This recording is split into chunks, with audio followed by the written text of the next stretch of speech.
How have you created this reality that you're living in right now? I've gone on a little bit more of a spiritual journey, I would say. I think it's funny. People have no money. Sometimes it's difficult to get into the spiritual side of you. I started writing about who I wanted to be, what kind of person I was, who I was to my community. I've almost knocked off every single thing on that list. Business is still a big part of my life, but I just feel like I'm so much more than just my business. Constraints are what make life fun. I think that if I were just to dedicate 30 years of my life working 80 hours a week and doing nothing but business, I would become a billionaire. That's just too easy. That's just like, okay, I can just do all of that and dedicate my entire life. Or you can add constraints. And constraints are like the rules of the game. By creating these constraints to thus live your dream life, you're actually probably going to do the things that you need to do in business anyway to reach the next level. Our mission at our company is to enable you to build a business that serves you instead of you serving it. Ravi, thank you for being here, my man. Of course. Everybody always asks you about business, systems, how to make money. I want to take this podcast in a different direction to show the guests just a completely different side of you and just dig into some things that nobody ever gets to see. Okay. So my first question for you is, you talk a lot about like your life manifesto, creating your reality. Paint that picture for me. How have you created this reality that you're living in right now? Yeah, so I've gone on a little bit more of a spiritual journey, I would say, the past like 12 months. And I think it's funny. You almost see, I read a lot of autobiographies, and it's almost like, people have no money. Sometimes it's difficult to get into the spiritual side of you. And then so you focus on business, and then you get to a place of maybe where you have some money, but then you realize that money is not the end all be all, right? And so then you almost like go back to this side, the spiritual side, to try to figure out more meaning out of life. At least that was kind of what my journey was. Like I remember I used to write these affirmations every day. It was like 10K a month, 10K a month. Then it was 100K a month, 100K. Then it was $1 million a month. And it was like every time I would hit this number, nothing would change in my day-to-day life, And so I think end of last year, I was speaking with a friend of mine who I really respect. And he was explaining to me more about the spiritual side. And he was like, well, do you have a life manifesto? I was like, no, I've never even heard of a life manifesto. I mean, I've done affirmations, but most of my affirmations were, like I said a second ago, around money. I'm making this amount of money. I have this successful business, blah, blah, blah. And he's like, no. A life manifesto is essentially you create this document that details what your perfect life and essentially what your perfect day looks like. And the cool thing about that is that one of my other friends used to tell me that a perfect life is just a perfect day stacked on top of each other, right? And so some people think like this huge grandiose plans and all these insane things, but really whenever you have a great day, if you could just duplicate that over and over and over again, that makes for a great life. So I sat down in September of last year and I just started writing. And I use this app called Day One, and it allows you to add images and videos and stuff like that. And I started writing about like who I wanted to be in 3 years. And so it was a 3-year life manifesto. And I wrote what kind of business I had, like I've always done, but I also talked about what kind of person I was, who I was to my community, what I did for fun. I talked about how I ate, how I looked physically, how I felt mentally. I talked about who I surrounded myself with, my friends. I talked about like how I took care of my family. And then I talked about getting a puppy. I talked about being married. I talked about buying a boat, getting a motorcycle, buying a plane, all of these things. And some of them seem so far-fetched. And ultimately, I wrote those down. And then it's changed, let's say 10% in about 12 months. But remember, I wrote this in September of last year, and it was a 3-year life manifesto. And I've almost knocked off every single thing on that list within 12 months. And it's been crazy. And my life, I would say, has totally changed. And business is still a big part of my life, but I just feel like I'm so much more, I'm so much more than just my business now than what I previously was. And don't get me wrong. I mean, we met because I spoke at an event here and I spoke about business for 3 hours straight. I love business, but our mission at our company is to enable you to build a business that serves you instead of you serving it. And so I finally felt like instead of me just serving my business just for the point of more profits, I was now having my business serve me. And so I moved to my dream house in Miami on the water. It has a boat slip. I bought a boat. I have a plane. I got a motorcycle. I got a puppy. I proposed to my now fiance about a week ago, which was one of the scariest things previously I'd ever even thought about doing, and now it made sense because it was in my life manifesto.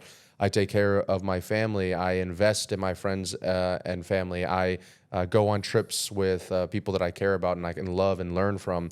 And so all of these things have just added up to create what I now call my maximum life, or what most people will call my dream life. So you started this a year ago, you said, right? September of last year. So September of last year, but you already had a ton of success in business, right? Yes. So before that. So if you could go back and start business again, how would you do it differently, knowing this now? Yeah, I guess what I would have done differently was I would have hopefully realized sooner that business, aka money, is really just a tool for you to be able to, at least in my opinion, once again, this is all my opinion, not, somebody might think I'm wrong, but it essentially is a tool for you to do more with your life. I don't think it's just for profit generation. And so if I was first starting out, I think I would have created this life manifesto and decided what I wanted my entire life to look like, not just what I wanted to make income wise, because I think you can almost somewhat lose yourself in the quest to get more, the quest to get money. You can kind of lose a little bit of who you are. And so if you instead say, okay, I want to make this money, I want to have this business, I want to work this many hours a week, but I also want these other sides of me, these things that bring me joy, these things that bring me happiness, these things that challenge me outside of work, I feel like it almost would have made business a little more fun. And I'm going to add two more things on that. The first is that I had dinner with this tech founder a few weeks ago, exited a company for $650 million, young guy in his 30s.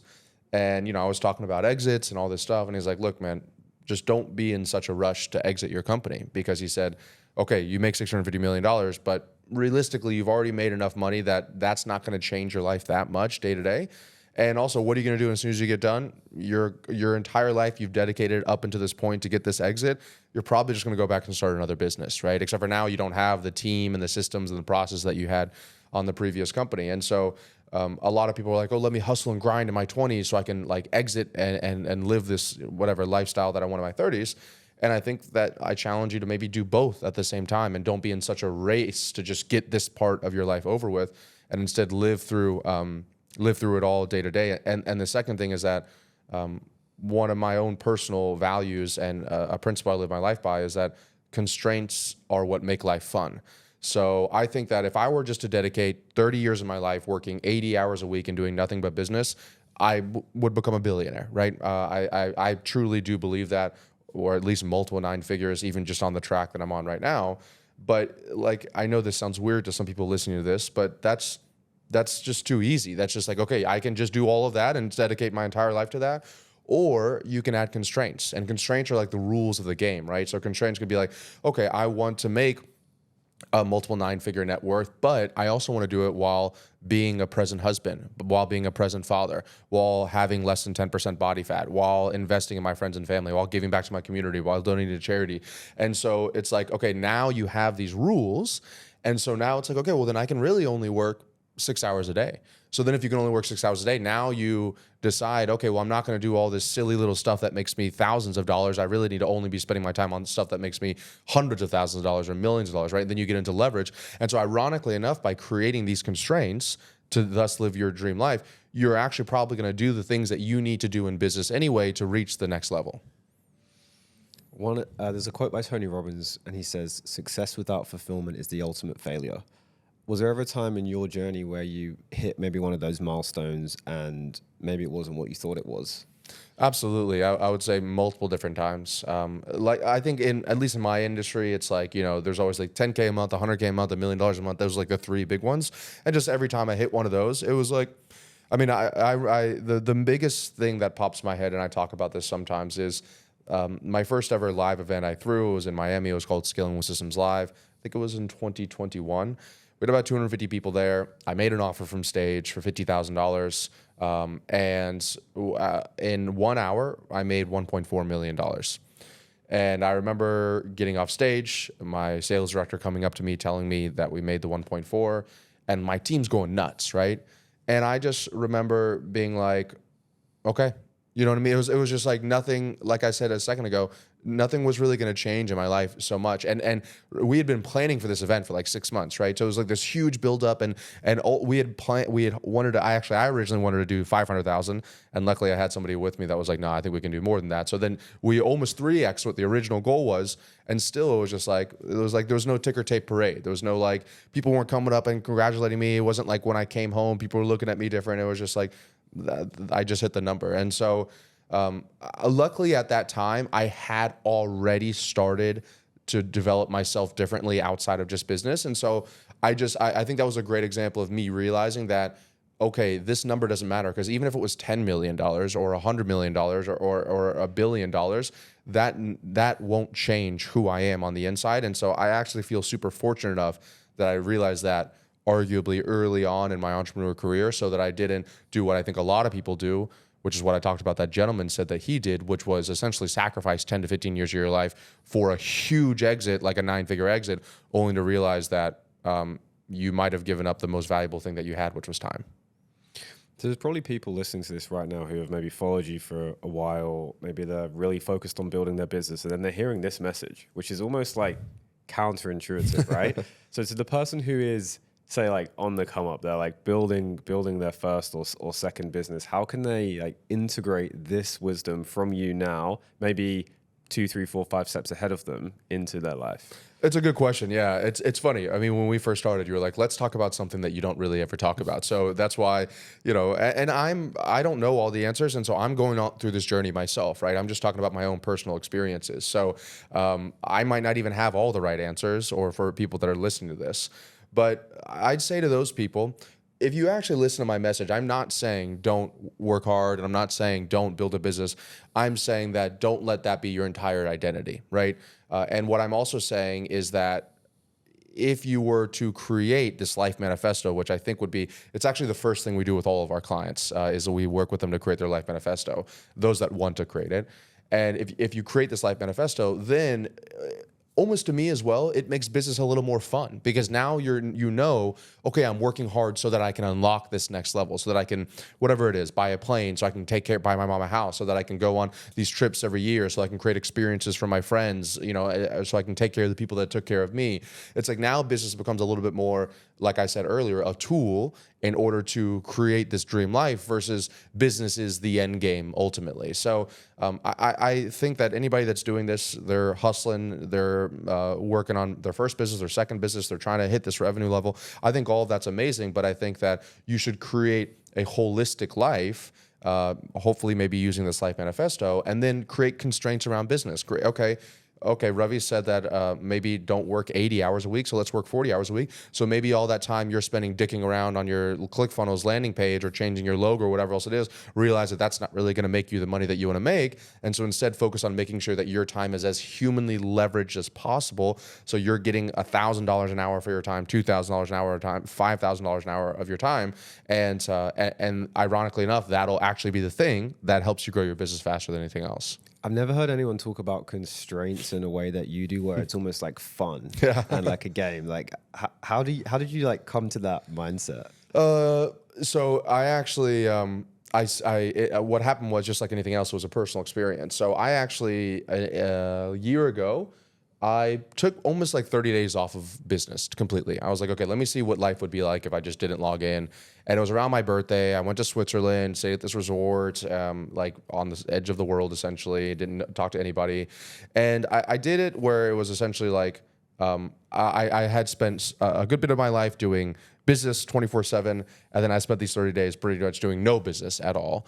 And I kind of realized that these two ends of the spectrum weren't where I wanted to be, because I actually didn't like those 30 days. I have these 43 principles I live my life by, and inside of the one where I talk about constraints, I say, I've tried to coast before in my life, and it wasn't enjoyable for me. I got bored. I mean, I read like 12 books. I spent every day, woke up, and it wasn't for me. So instead I was like, okay, well, what if I just created this like almost box, if you will, that I could use to essentially live this life or do the things that I wanted to do. And so a great example of it is all like business, how many hours I'm going to work inside my business. But also a great example of it could be like your diet or your fitness. Okay, so how do you go out with friends and family and go to parties and go to weddings, but don't drink at all, but still have as much fun as everybody else? Like, that's something that I do. I drink maybe 2 times a year, but I still go out to all these huge mastermind events and dinners. I mean, the biggest thing that I do is go to dinners, and everybody else is drinking around me, and I don't, right? And so, and it might sound weird to some people that are listening to that, but how do you still do that stuff without, with the constraint of not drinking? And it's funny you bring that up, because actually after Will's mastermind, I was on the yacht speaking to a gentleman there named Sharko. And we were kind of talking about the same thing. You know Sharko? Yeah. So we were talking about the same thing. And he said the exact same thing. He's like, I've never heard someone talk about constraints like that. He said, mostly constraints have a negative connotation. And so we were kind of going back and forth with that. And he was like, well, I think if you think about it, what's the opposite of constraints? And the first word that came to his mind was chaos, right? Mm-hmm. So if you don't have the rules of the game, then it's a little bit chaotic. And even people that are thinking this, oh, I don't want to play by constraints, whatever, you kind of already are, because constraints are the rules of the game. And if you are in business to try to make as much money as possible, you're playing by the entire society's rule of business, which is money is the score. That's what everybody says. Because some people are in business for maybe impact or maybe like nonprofit or charity. But let's say the majority of businesses out there are to make as much money as possible. Why do people want to make as much money as possible? Because that's how that's the rule, is that's how we judge your success in the society, right? So I think that it is a unique way of looking at things, but and I actually think that I might have first gotten it from Ray Dalio. I don't know. So I read his book Principles, and when I read that book, it was all about using principles as systems in your life so you don't repeat the same mistakes again. And obviously, I'm a systems guy, so I really related to that. So I created my own principles, and so I don't remember some of it's like a blend of some of his principles, but just so I'm clear, I might have gotten it from Ray Dalio. But yeah, I think it gives life some excitement to it, and it makes life a little bit more fun. What are some of the first constraints that you would recommend implementing into your life to, make more money in your business? Yeah, perfect question. So I think the first one is setting a certain amount of. I actually think the most basic one would be setting your own dollar per hour. And I don't mean what you would charge somebody else. I mean that what you would, if you take the amount of hours you work in a year and you take the amount of money that you take home net after taxes, profit, and divide it by the hours you work in a year, that's what your hourly rate really is. And most people just say their hourly rate as in that's what I'll charge somebody else. But if you're charging another person your time, it should be because that's how much you're worth during that hour, which means that you should be making that money if you weren't working with that person. So you need to decide, what is my dollar per hour? And so I think when I Googled it one time, the average U.S. business owner, say their dollar per hour is like $250, something like that. And I remember reading Naval Ravikant, if you know who he is. He wrote The Almanac, right? Another great book. And he said that even back before he was making any money, and he's incredibly successful today, he said his dollar per hour is $5,000 an hour, right? So that was like the constraint he wanted to create in his life. And so I made mine $5,000 an hour. Like if you wanted to work with me one-on-one and do an hour of my time, it's $5,000, right? And so a lot of people, that's insane, but people also do pay me that all the time. And so I wouldn't say that I'm at the point right now where every hour that I work, if you take my net profit divided by the hours, is at $5,000 an hour. I actually haven't done that math in a while, but I think that if someone's listening to this right now, decide what your hourly rate should be. So if you say, let's say, for example, I want it to be $500 an hour, well, then you either increase the amount of money that you're making when you're working, or work less so that your hours worth more, or do both at the exact same time. That's the dream situation. That's, I think, where I'm at right now, where compared to when I first started, I'm working way less than I was, but obviously I'm also making way more money than I was back then. So that's a great first constraint, because everything else will come from that, right? So you'll decide, okay, should I still do, when I first started my agency, I was driving to real estate agents in my local area. I mean, it would be like an hour drive, then an hour drive back. And so that's 3 hours to make one pitch. And so what if I instead just did a Zoom call, right? Which now is totally cool, but this is back in 2019, and I'm in a local area that's like the small beach town where everything's 10 years behind. So it was weird asking people to get on a Zoom call with me so I could close the deal. Also, even deciding what kind of offers or services you're going to sell. So if you're trying to sell a low ticket digital product and it's $7 and you got to spend this time in this community and you're spending 10 hours a week answering questions every single time, like, are you making as much money as you could? That's why I'm a huge fan of high ticket. Recurring is another, like, could you add a recurring business model in there? So you have to acquire a client one time and then they continue to pay you over and over and over again, a lot of times for less work than when they first started paying you. So it's like, if you can decide your constraint on your dollar per hour, then almost everything else in your business will fall into place, and you'll have to start thinking a lot about leverage and how I can get more from my outputs than I currently am. And I guess the other really big leverage point that you can use is media content, which is something I talked a lot about at Will's event there. But like, I'm really fortunate to be in a position right now where I spend the majority of my time creating content and working on our products. And so through creating content, I am essentially able to spend 1 hour making a YouTube video. And then, you know, if anybody's watching this, they go to my YouTube channel, my YouTube videos from 2, 3, 4 years ago, they're still getting 20, 30, 40, 50 views an hour today, 3 years ago. So that's a great example of leverage. And so I could have spent that 1 hour sending a cold email to somebody, which is a very one-to-one activity, or I could have spent that 1 hour doing something a little scary, which is making a YouTube video, but then still have it bringing me leads, calls, and sales 4 years later with no additional work. Why is it scary? Well, I was on another podcast yesterday, and I guess I'm just so far removed from it, so I don't think about this a lot, but I think a lot of people are afraid to get on. Yeah, it's easy for you and I to be on this camera right here and talking because we've been doing content for a while, but I'd say the vast majority of people, and maybe this is an assumption, this is just what he was telling me, are afraid to get in front of the camera, talk on camera. And so I think it's way easier to send a cold email and not have to see anybody, not have to talk to anybody. And sure, you could potentially face rejection by just getting no response, but that's very minimal rejection, versus you go out there, you put your face on camera, and then you put it online, and within 10 minutes, you could have a comment of someone saying, you look ugly, you're dumb, you're stupid, this is a bad idea. And so that's like immediate rejection. And so most people would always err to the side of like, well, let me do the thing that has the least amount of rejection, that's the least scary, that's the least change. But if we had to wrap all of what I've been saying so far together in a beautiful little bow, you also couldn't get away with continuing to do the cold email if you said, I only want to work 10 hours a week, I have to have $500 per hour, because there's just almost no way you could do that in that low leverage of an activity. I love that, man. There's a couple of different directions I want to go, but I'll finish up this point first. So when you started doing content, I believe your friends or people around you thought you were like doing an MLM or something, right? How has your like mindset around creating content shifted from then to now? Yeah, that's funny. Actually, my fiance doesn't like when I tell this story too much, but she was one of the people that thought that I was like scamming people, that I was doing this MLM. Because like I said, I'm from this super tiny little town. We're both from it, and everything's 10 years behind. So like the fact that I was putting Instagram stories out that they thought that I had to be like scamming people or being an MLM. And so yeah, I used to go, and they literally had group chats of friends where they would like make fun of me, and then I'd walk into the local bar and they'd be like, "What's going on, guys? Ravi Abuvala here," like making fun of how I used to do it. And ironically enough, I just left the town. You know, instead of changing my behavior, I knew that was what I needed to do. And I'm not going to lie and say it didn't hurt me. And so instead of me continuously being in a situation where I would be hurt, I literally got up and I moved to actually Medellin, Colombia. I lived there for 6 months. And then I went around the world and eventually settled back down in Miami. But yeah, my like approach or attitude towards content, honestly, it's if anything, I've more doubled down on it in the past few years. I would say when I first started doing it, content was more of a way for me there was no like ulterior motive behind it in the very beginning. I just was legitimately sharing what my experience was, trying to grow my advertising agency.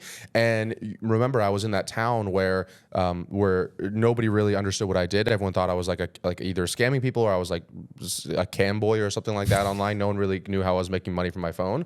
And so this was a way I could connect with other people that would then appreciate like, oh, cool. I would show them like the zaps that I was doing or the mini chat flow I was doing. doing, and people. So I was like able to connect with an audience who actually appreciated what I was doing and understood what I was doing. And so in the beginning, there was no like, I want to make money from this by any means. I was actually creating content more for agency owners, and I was selling real estate agents. So there wasn't even an overlap from that. But over time, what has happened is, even as I started scaling my company, Scaling with Systems, we were acquiring a good bit of our clients from paid ads. And so I just kept on spending time, energy, and effort on paid ads. And the content was just this kind of thing that I casually did on the side whenever I had time. And then it became a little bit more even over time as like I got better at content and it was clear that it was bringing in sales. And then even where we're at today, I mean, ad costs are insane right now. I mean, it's 3-4x what it was a year ago, 2 years ago. And so I know a lot of people struggling trying to be profitable with their ads, and we're inside of that. I mean, at that mastermind, it was like everybody was saying the exact same thing. It was like, you know, we're having a hard time being profitable. How are we going to be profitable with our ads, et cetera, et cetera. And so now it's almost like now I ironically enough, legitimately at the beginning of this quarter, Q4 of 2024, I said, you know what, I'm just going to say F the ads for this quarter, which I've never done since I started running ads like 5 years ago. And I said, let me just go all in on content. And ironically enough, this will be our biggest month this year, profit-wise, for the company, which has been awesome. Our close rate's insane right now. And it may be correlation causation because we also launched a new offer. But yeah, so now I'm like, I went from, okay, just content, just to talk to people, then to content if I have time, blah, blah, blah, to then really understanding the power of content. And if I took all this energy I was putting in 10 different places and I just put it all on this thing, I could see where the business could be, where I could be. And as a side note, that's the other great thing about content. If you've ever read the book, The One Thing, you know, they talk about what can you do today that'll help you reach your monthly goal, that'll help you reach your 6-month goal, that'll help you reach your year goal, that'll help you reach your 10-year goal. And I was telling a gentleman at the event, and I said, you know, if I really had to boil it down, me getting more well-known will bring everything that I've ever wanted in my life, right? Any kind of money, any kind of success, any kind of persuasion abilities, power, all of that really comes from being really well-known. And so my one thing I'm going to do every single day is continue to grow my personal brand and my organic content so that anything I decide to do in the future, I have this huge ingrown audience of people that know, like, and trust me. So I was in a podcast recently with a guy called Jordan Platten. I don't know if you know him, agency dude. And he's big on personal brand as well. And one of the things he said is that he's dedicated every Wednesday for the last 4 years into just building his personal brand. So every Wednesday is just personal brand day. And for him, your personal brand is its own business. And that's the way he thinks about it. He has a whole process behind that. For you, how do you think about building a personal brand? And then segue question to that is, how do you see like the next 5 years going in kind of the online business space with including personal brands? Yeah, so for me, I agree with Jordan. So for me, it's Tuesday, ironically enough. Every Tuesday so from 9 to 12, I do YouTube videos, and from 12 to 5, I do shorts. So that's my full content day, and that'll get me to the next week, and sometimes maybe 2 weeks if I'm able to batch enough. And so I agree. I think that for people listening to this as well, even for me, I struggle to be like for me to spend an entire day on content, it felt like I almost felt bad for the rest of my team. You know, I almost felt like I wasn't working because content doesn't feel like work to me in a lot of ways. But ironically enough, that's also the thing you should probably be doing the most. Whatever doesn't feel like work to you, but is producing money, should be the thing that you double. That's your gift. That's your talent that you've been given. And so that's what content is for me. And it only was because we're an incredibly data-driven company and I could see the amount of money we were making from the content that I was like, okay, this is actually work and this is the best thing and the most leveraged thing I could do for the company. And I actually have heard a few people talk about this really well. Essentially what I am seeking to become, similar to what Jordan was saying, is like a one-person media company, right? So going back to Naval Ravikant in the Almanac, he talks about there's 4 types of leverage. There's capital, so money. There's people, so labor, but those are both permission leverage, meaning you have to ask somebody to give you money, you have to ask somebody to come work for you. And then the other 2 types of leverage are permissionless, and this is what he considers to be the best forms of leverage: code, which is software, or media, right? Content, and that's permissionless. I can create a piece of content, I don't have to have anyone's permission for it, and I can reach the same amount of people as a president of another country, technically speaking, right? There's nothing really keeping us from reaching the same audience. So that's never been possible in human history with legitimately $10 tripod and the phone that you have right now. So I'm seeking to essentially become a one-person media company. Now, one-person media company kind of just sounds sexy. I do have a little bit of a team behind me, but I want to just be, my brand is a media company. So I'm treating it like one. We have payroll, we have KPIs, we have goals that we're trying to set. We have, like I talked about at the event, brand guidelines, documents, SOPs. Like, we take it very, very seriously. And I think that's only going to happen more and more as I go deeper and deeper into content, which the nice thing is that it's very easy to do something when you know it's working, right? So if I do content and I'm making money from it, I'm going to say, well, let's just do more content, right? Most people listening to this don't want to do content because they've never done it, so they don't have that positive affirmation or I don't know what I'm looking for, positive response essentially to the positive feedback loop of the activity to know, oh, this is working, let me do more of it. So I think that is going to be how I work forward in the next few years. I'll go from spending 1 day a week on it to 2 days a week to maybe 3 days a week. I'm going to start doing more podcasts, flying out to people, all of these things to build a brand. I plan on coming out with a book in the next few years. I've started writing one right now. So I've always been super terrified of doing it, and always wanted to do it so badly. Because I don't know if you've ever read any of my Google documents, but I write like some serious like 30, 40 page Google documents on like the states of the industry and stuff like that. So I've definitely written a book's worth of content already on some Google Docs for marketing and for clients.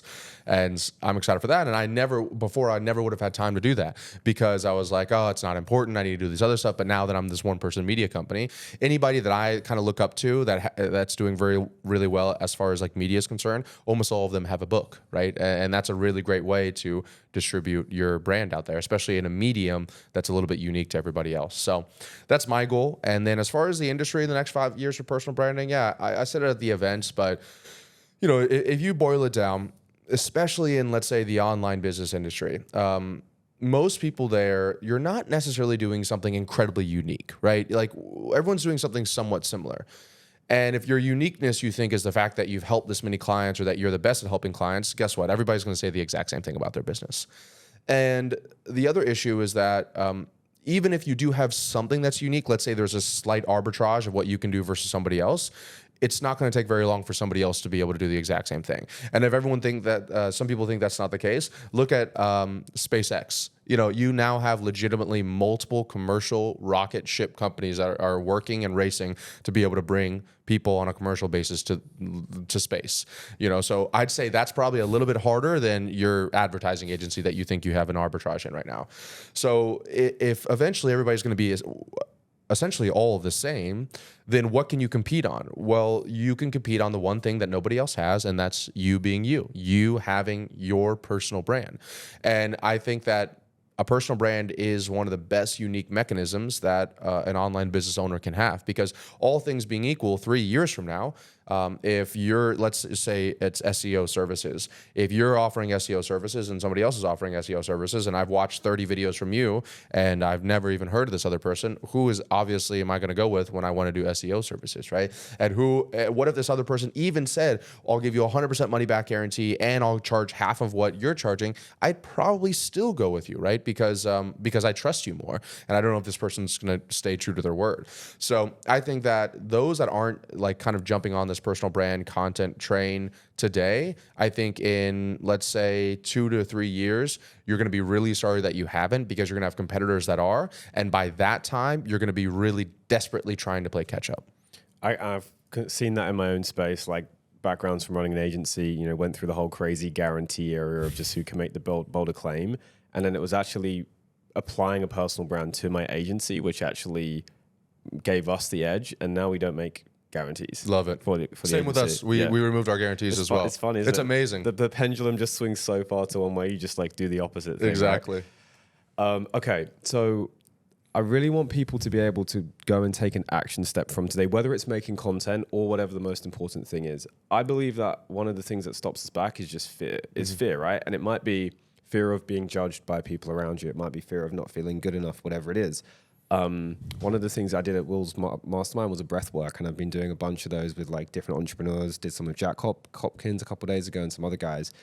And the thing that came up with everyone is that, and these are all successful entrepreneurs, all 7-figure guys, they all said they realized they didn't feel worthy or feel good enough, right? Which I believe is like the number one thing we all have deep down. So I would just love to hear your thoughts if you just have any thoughts on how people can overcome that, or maybe a personal experience from your own life. Because I think if people can start to take a step to overcome that, I think everything that they want is actually on the other side of that. Yeah, so it almost kind of ties back into some of that spiritual stuff I was talking about in the very beginning. Yeah, there's another really great book called From Barista to Billionaire that was written by like a recent billionaire. Have you read that? I was recommended that 2 It's a days great ago. book. Interesting. It's All a right, really I'll great have to book. pick that And up. so he kind of talks about it well inside of there. But to go to the point that you're making $1 billion or hundreds of $1 million, there almost has to be something innately wrong with you to go full tilt that way, right? You almost have to have some kind of either childhood trauma or some kind of desire to prove yourself to the world to literally go to that absolute extreme. No one's going to spend $1 billion. So you're literally just doing it to show other people that you're essentially better than them, right? The same way people show people that they're better than them by saying, I don't need money. These are all just status signals, essentially. And so I do agree that that's probably at the core of what a lot of people struggle with, myself included, is like some understanding or feeling that you're not enough. And I don't have the answers for sure, because I'm very early on in my spiritual process with some of this stuff here. But I guess ultimately a few things that I remember, right? So the first is one of my life principles is that our lives are so tiny and insignificant in the span of the universe, right? I don't remember the actual numbers. I have it in my life manifesto, but it's like we are one of 3,000 different species on the planet that like occupies 1/1000th of humanity's existence, like that occupies 1/1,000,000th of the entire galaxy. It's like if you actually zoomed out from who we think our day-to-day is and all of our day-to-day problems, it's just so small and insignificant, and we're here for, let's say, 80 years, that it's actually laughable that we would be really concerned about anything, because it's not going to matter after we die, et cetera, et cetera. So, which is all, we've heard the same thing, right? You're going to die someday. And so I think that's I think one of the best things that I've ever done is just reminded myself that the first part being that you're going to die. No one's going to care. And you are so, I hate to use the word insignificant, because I don't want to say you guys are insignificant, but really on the vast global scale, a really great example is this: I actually used to really struggle with acne when I was younger, and like it would be crippling. Like I would brush my teeth in the dark, and as it got better over time, I would still think that people were staring at me because of acne that I had. And in reality, what I learned when I got older is that nobody cares as much about your problems as you do, right? Nobody thinks that no one gave a shit about me, because they were so worried about their problems in their lives as well. And so all this stuff that you're worried about with other people, you realize that people are so engrossed in their own problems, and you're so technically insignificant in the entire universe that it doesn't really matter. And then on the entire flip side of that, the other thing that I remind myself every day is that I am worthy, that I am a great person, that I feel good today. And in my life manifesto, I think the second line is, I like who I am today, and even though tomorrow I'll work and be better, I'll like myself then too. And so it's just like, no matter what circumstance you are, wherever you are, whether it's good, it's bad, it's ugly, you just have to understand that you just have to like who you are. And I think the biggest mistake people do is that they don't remind themselves that enough, right? Mm-hmm. So going back into the spiritual journey, like the affirmations of Life Manifesto, my Life Manifesto isn't just like I have these things. It's like a reminder to myself that I'm a happy person, and I turn circumstances that could be perceived bad into great, and that I love who I am today. And if you just reminded yourself that on a day-to-day basis, then you almost feel a little bit, I'm not going to say totally fearless, but you feel a little bit more able to take on some of the scary things that you know you need to do in order to reach that next level, whether it's in your business or your personal life. In my experience, like all suffering has just comes from obsession with self. And so it's one of the things it says in the Bible as well. It talks about serving others, right? A good friend of mine, Matt Shields, he has a community called Serve Others, and it's for online business owners, but it's with that intention in mind. And I found that in my own life, there was this one day I remember I was like, I wanted to have a penthouse apartment in London. I wanted all these things, and I got them. And I was in Eman's, I think he's a friend of yours, right? I was in his program at the time, and he was interviewing me as like one of his student testimonials, right? And I was sitting there and I was like, oh, this is the moment that I've been like looking forward to all this time. And after the interview, I just kind of sat there and I was like, if I wasn't here tomorrow, would it really matter? And it was like a really sobering thought. And the honest answer was not really. Like, would my family be upset and friends? For sure, they'd be sad. But I realized like my life didn't matter. And it was because I was so focused on just obsession with like my goals. And the funny thing is I was obsessing over those things to help other people, but I forgot about it in the pursuit of those things, right? And so for me, that's when everything changed. It was when it was having a goal greater than myself. Finding God as well was like another thing.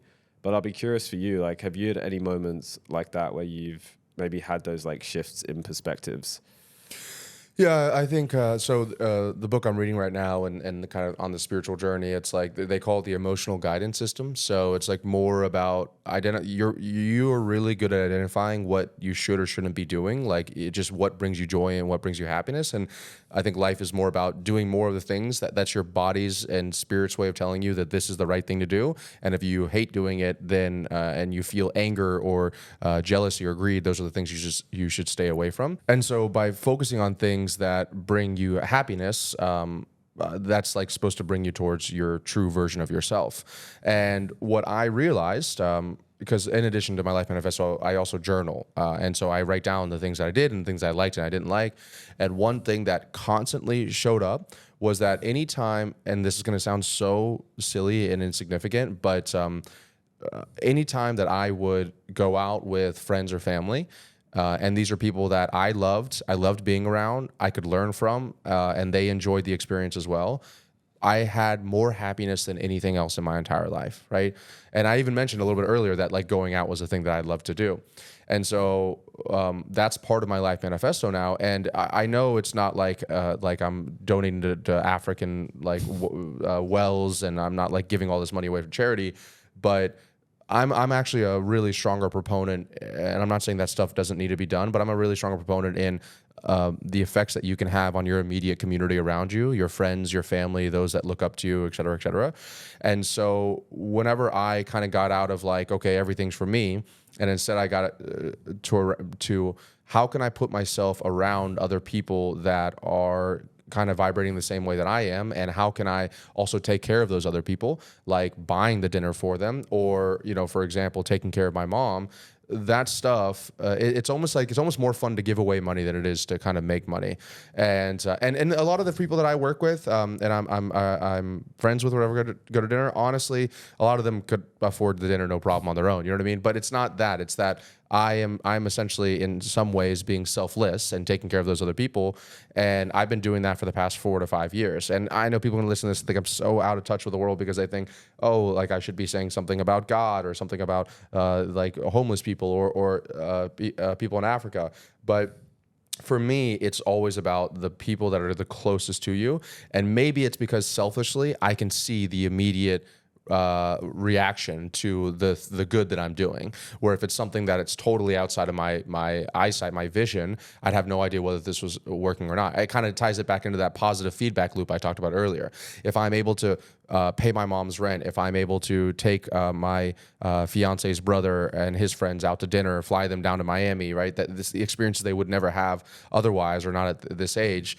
I can see the joy and happiness that they have from that experience, and it makes me want to do more of it. But all of that being said, I wouldn't be able to do it unless I had created this business that I did in the life that I did previously, which arguably took a little bit of selfishness, right? And so I think you said, what would you do today if you were like if you started back again with this life manifesto? It's like I think that we always say, and you had said it a moment ago, like, ironically enough, you were building this business so you could take care of the people that you love. There's another really great book called Die with Zero. I don't know if you've ever read it before. I've heard the concept. Yeah, so very simple, but essentially, like, he says that the argument is that most people over time, their net worth goes up until the day they die, and it's the highest it's ever been.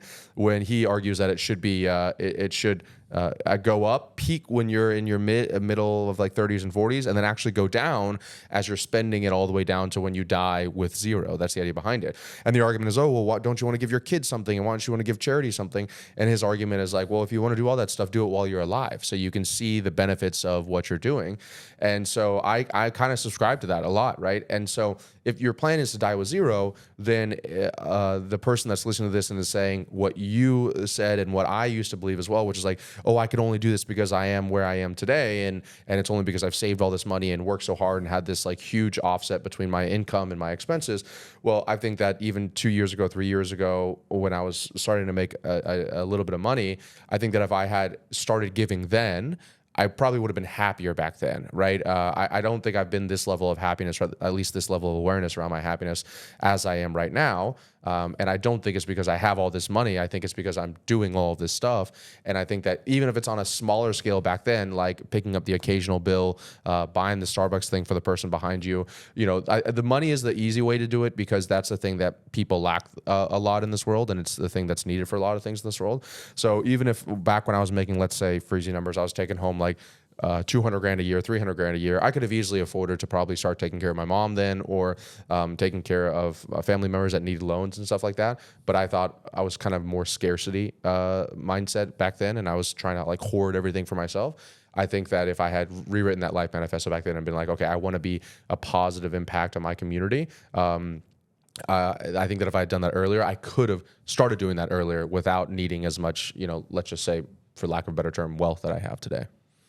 One of the things you mentioned is that journaling helped you to really like find clarity and insight. Do you have any other practices that you do, like either regularly or from time to time, that just help you to, find more clarity and things like that? I'd say meditation. I meditate every morning and every night before I go to bed. So I read my life manifesto. I meditate. And then I read like a book. Like right now, I'm in this like spiritual renaissance era, as you can tell by this whole podcast. So that's like the book that I'm reading right now. And of those three things, I would say give me a lot of clarity. The life manifesto, because I'm immediately able to figure out when my thoughts or ideas or things I'm going to do today are out of line with who I want to be, who I decided that I wanted to be. The meditation, for a very similar reason, it's like I listen to Dr. Joe Dispenza, and so like I know that the thoughts that I'm having is the beliefs that I have are just thoughts that I keep on telling myself over and over again. And so I can like kind of catch myself of identifying what thoughts am I having right now that aren't serving me. And then also the reading, because I'll read something and I'll be like, oh, that makes total sense. Like that's why this is inside my life, or that's why this is happening. I think outside of that, I would say what we've been talking about, getting around other people that are like-minded, that have similar like vibrational frequency that I enjoy being around. They can bring more perspective shifts in my world. And one of the greatest things I ever did was stop. I'm not just going out with successful entrepreneurs now. Now I'm going out with people that are successful in their field of work or whatever else they're doing. And so that way, if it's like something else personal, they're an artist, they're a personal trainer or something like that, they can lend clarity in my life on an aspect that I had no idea previously about. I love that. Yeah, Joe was like a huge life changer for you. I want to go to one of his retreats, and I'm going to go next year to the Cancun one. See some blind people seeing. Yeah, that I've heard some nuts stories from the stuff that's very difficult for you to even conceptualize would be real if you weren't actually there. But I have multiple people that went there and that said that it is very, very real. So I'm open to. I know that I don't know everything, and I know the power of the universe is incredibly strong, and so I'm open to have my mind blown for sure. That's where this tattoo came from. This says IS equals ER, and it stands for internal state equals external reality. It's like my core like belief behind everything. And, nice. And Joe was the guy who completely shifted that. Anyone listening to this, like go read his book, Breaking the Habit of Being Yourself. It will explode your mind. Just go with an open mind. Did you do the meditations? Yeah, that's what I do every day. Yeah, meditation. Yeah. Have you ever tried breath work out of curiosity? I have done it, I think 2 or 3 times from like friends that have done it, and like, actually, that same event that I was telling you about, one of my buddies had just come back from this like training session, and like in the middle of the event at lunch, we did this little breathwork thing afterwards, and I kind of felt high when I did it. It was interesting, but yeah, I liked it a lot. I usually do them before the podcast, but very, very late today, so wasn't able to do it. But the reason I like breathwork is for a lot of people, they sometimes struggle with meditation where you kind of just sit down, and if say you've got a busy day, you kind of end up just like thinking, right? But with breathwork, it's because it's active, you can't not think while you're doing the breathing. So I've just found in my personal experience it enables me to get into that deeper state quicker. And then, you know, if you're trying to let go of anything or you have traumas and all that kind of stuff, it can like bring them up a lot easier. So definitely recommend it. Yeah, I think that stress makes and all stuff. because you're right. Even at meditation, even doing it every single day, that's exactly the problem that I have is my mind's racing. Yeah. And what I wouldn't consider it breath work, but what I will do is just then focus back on my breathing in through my nose and out through my mouth. And that, but the breath work I've done with other people, it was way more, way faster and way more intentional, like even harder on the breathing side of things. And so I could definitely see how that would. I think, for lack of a better term, I think it also just forces you to be more present. So Yes. you're out of your head more, and you're more right there in the moment because you have to be, because you're trying to focus on this pattern. So I could definitely see how it would be really, really powerful. All right, we'll have to get you hooked up with a session sometime. Okay. Me and my girlfriend are going doing it at all these masterminds right now. And it's like, it's just awesome because everyone comes in and it's like business. And then they do it. And then they're like, I'm not going to swear, but they're just like, they just like have this crazy different experience. And I think it's good. Okay, I think we've just got like a couple more minutes. So yeah, we got like 2 more minutes. So I want to ask you a final question to wrap up for today. How old are you right now? You don't mind me asking? 30. Okay, so you're 30. I'm also 30 years old. Cool. Right? So I don't know if you had a lot of realizations from turning 30 or anything like that. But I was 30's been just because of my life manifesto at 29. What I wrote in September last year, 30's been my craziest year for sure. Yeah. Okay. Before that last question, let me ask you one more. Okay. Like, did you do much reflection around turning 30 at all? Every year, I'm kind of weird, but every year I actually analyze all of my previous journal entries that entire year. So I spend the entire day before New Year's Eve, so I guess the 30th, and I review I sit in my room by myself, I review my entire year and identify trends, things. Luckily this year there's ChatGPT, so I just put it all inside ChatGPT, but huge revelations. Actually, on my YouTube channel, I posted, I think it's like a 2-hour video of I read all of the lessons that I did from this last year. Oh, that's fine. I'm going to link that below because that's a segment. What was one of the lessons you learned from turning 30? Well, one of the things was that I didn't want to coast, that I didn't like coasting, and that like I thought that like having all this quote unquote freedom and not working in the business would be amazing. But for me, I just me personally, I really didn't enjoy it. The second thing was more, I would say, my realization now. I guess now it came to fruition, but I've been pretty cripplingly terrified of commitment. And especially with my girlfriend, to turn her into a fiance and eventually my wife. And there's another really great book called 4,000 Weeks. Talks about the average person lives about 4,000 weeks. And so you think you have all this time and you really don't. And you also think that the problem with committing to somebody or something is that you're always worried there's something better around the corner. And I'm not afraid to say that was one of the reasons I was afraid of committing. And I think that what I realized was that, going from 25 to 30, I blinked my eye and I was 30 years old, and I did a lot and I achieved a lot, but I could see how I'm going to blink my eye, I'm going to be 40 years old. I totally understand that. And what I wouldn't want to do is, first of all, lose her because she's such an incredible part of my life. I love her so much. And I also wouldn't want to be the 40 or 50-year-old that's the single person. I'm in Miami, so I see him at the bars or the clubs, hitting on 20-year-olds. And that's great. But I realized that for those people, if they want to do that, that's all for them.